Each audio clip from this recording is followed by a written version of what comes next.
સમ્રાટનું thresher સારું આવે છે અને એના લોડ વ્હીલ થોડા મોટા અને હેવી હોવાથી ટ્રેક્ટર પર લોડ પડતો નથી અને રિઝલ્ટ સારું આવે છે. એનું મજબૂતાઈ બીજા થ્રેશરોથી વધારે છે. બીજા થ્રેશર કરતાં વધારે ટકાઉ અને મજબૂત છે.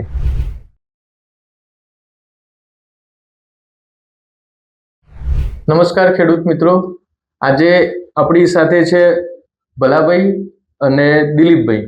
એમનું ગામનું નામ છે અછવાડિયા, તાલુકો લાખણી, જિલ્લો બનાસકાંઠા. ભલાભાઈ અમારી સાથે 7-8 વર્ષથી જોડાયેલા છે અને આજે એ ચોથું મશીન લઈ જાય છે. દર 2-3 વર્ષે એ નવું મશીન ખરીદે છે અને એ ભાડાનું કામ નથી કરતા, એ પોતાના ઘર માટે જ લઈ જાય છે. અને આ છે દિલીપભાઈ, જે દર વર્ષે પોતાનું એક મશીન તો લે જ છે અને સાથે ઓછામાં ઓછા 2 એમના સગા સંબંધીઓને મશીન અપાવડાવે છે.